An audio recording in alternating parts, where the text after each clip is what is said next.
Hello， 大家好，我是兜兜。轩儿离开的另一天，正是强榜前10进入天坟炼气塔中接受本源星火断体的日子。萧炎打起精神，带着盘门的人前往天坟炼气塔。因为今日是强榜前10进入塔中底部的日子，内院已经禁止了其他学员入内。萧炎带人站在大门前的空旷地带，等候着塔门开启。没多久，柳琴也带着柳飞和他的手下前来。在周围无数目光的注视下，柳琴在距离盘门众人还有10来米的距离时停下脚步，他的目光紧盯着萧炎，片刻后说：“你很强，我小看了你。”萧炎笑了笑，冲着柳琴拱手说：“侥幸而已。”柳琴目光滚烫地看向萧炎，说：“战斗中不存在侥幸，更何况经过这一战，他又多了一个对手，这对他来说可是天大的好事。”柳琴说：“以后有时间，他会再来找萧炎比试。”说完，不等萧炎回话，柳琴就带人走向一旁不远处等候。苏仙大长老来了之后，就让这次强榜前10的11个人随他进去。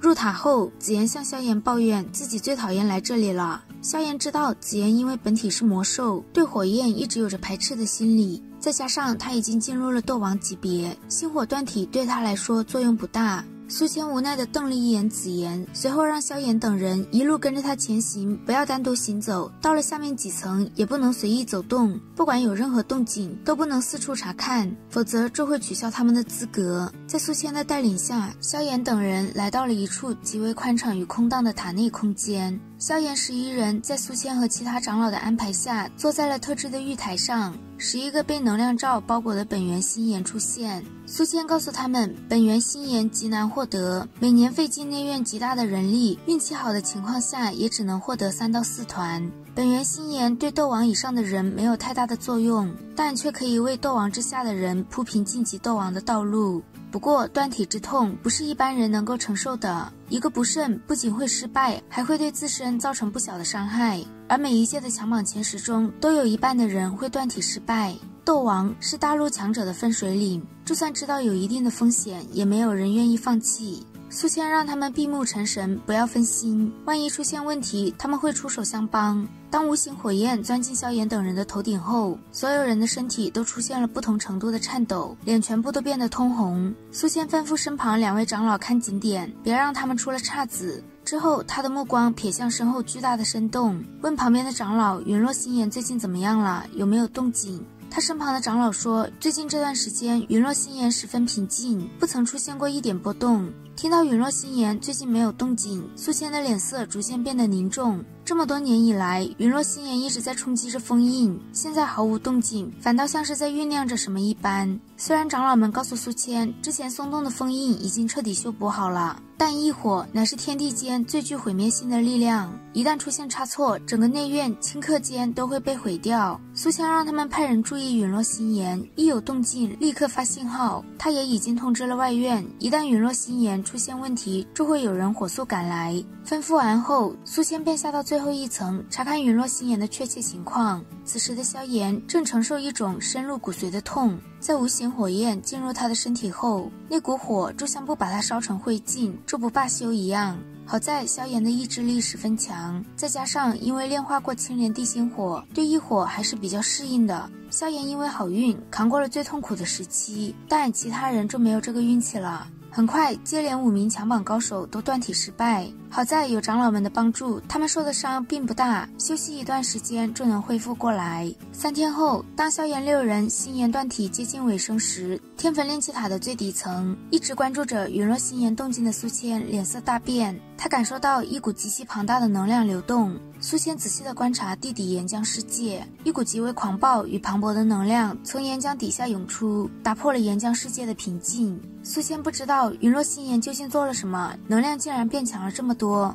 在岩浆世界疯狂发泄了一番的陨落心炎，感受到地面上的注视，用自己的3角瞳孔死死地锁定在苏谦身上。灵智不低的他认出苏谦是自己的老对手。陨落心炎发出一道狂暴尖锐的声波，无形火蟒庞大的身躯顺着身洞暴冲而上。他的举动让苏谦脸色一变，退出能量罩之后，一道雷霆般的声音响彻天坟炼气塔以及整个内院。苏谦下令所有长老立刻赶往天坟炼气塔，所有学员全部离开天坟炼气塔100米之内。经过时间的积累，陨落心炎这次的暴动比以往任何一次都要狂猛。很快，第一层封印就被陨落心炎撞破了。与此同时，刚从星火断体中苏醒过来的萧炎就听到了苏千的命令。萧炎很快就反应过来，怕是陨落心炎出了什么变故。他不着痕迹地看了一眼塔中央的深洞，最后在其他长老的催促下，拉着一脸好奇的紫妍快步离开。萧炎追上林修雅等人的脚步，经过10几分钟的快速赶路，他们很快就到了天焚炼气塔第一层的空旷地带。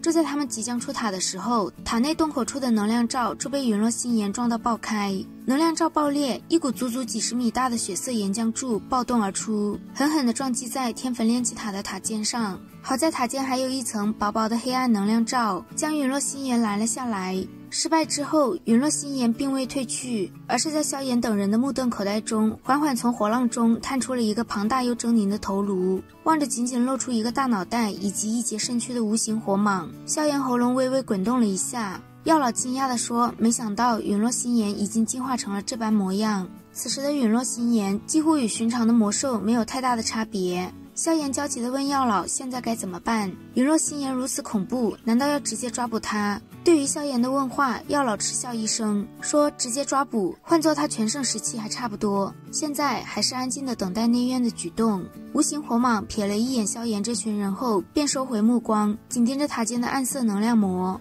暗色能量膜虽然轻薄，但防御力却惊人的强，即使被无形火焰贴着炙烤，依旧十分坚挺。不过在无形火焰持续不断的焚烧下，暗色能量膜也变得越来越薄，越来越虚幻。就在能量膜即将崩溃消散时，准备撤退的苏仙等人见萧炎他们还愣在这里，赶紧将他们赶走。苏仙见天焚炼气塔的封印这快支撑不下去了，下令让所有长老跟他走，现在只能使用当初院长留下的阵法，试试看能否再次封印住陨落心炎。在即将出塔时，萧炎再度回头看了一眼，那层黑暗的能量膜已经在无形火焰的焚烧下变得无比暗淡，眼看天焚炼气塔也无法阻挡陨落心炎。萧炎一边念叨着希望长老们能给他留个机会，一边快速冲出天焚炼气塔。离开天焚炼气塔的萧炎并没有走远，而是找了处小山坡在一旁观战。天空上将近20道人影错落而立，淡淡的各色能量笼罩在这些身影上。就在天空上的阵型成型的刹那，萧炎心头猛地一跳，他体内的青莲地心火此刻释放出一股炽热的温度。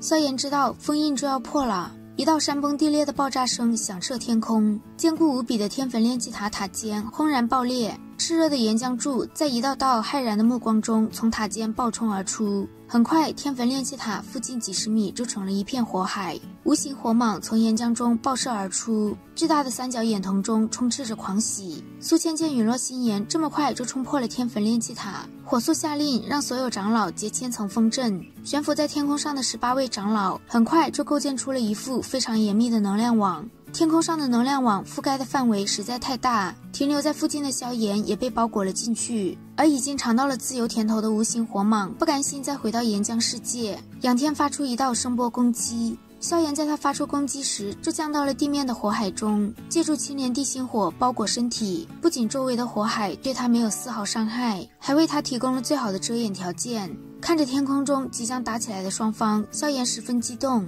为了这一天，他已经等了将近1年的时间。在药老的提醒下，萧炎将身体躲在一处巨石后，目光紧紧盯着天空上的战场。苏仙让各位长老小心陨落心炎的反击，他已经发了信号，外院的副院长会马上带着其他长老赶过来，到时候集所有长老之力，一定可以将陨落心炎再度封印。异火虽然厉害，但却依旧破不开苏仙他们凝聚的能量网。无形火蟒再次改变攻击方式，它凝聚成一条手臂粗长的火焰小蛇，以一种极其恐怖的速度狠狠地撞击在能量网上。能量网被无形火蟒撞开了一个极为细小的口子，一股狂暴的能量从这道口子直冲天际。虽然苏千他们反应迅速挡了下来，但在那股狂暴能量升起并扩散的时候，苏千的心头顿时沉了下来。远在黑角域的风城竹林中，正沉浸在药方中的寒风猛地抬头看向内院的方向，他感受到了一股奇异并且有些熟悉的异样能量波动。半晌后，寒风确定那股波动就是异火，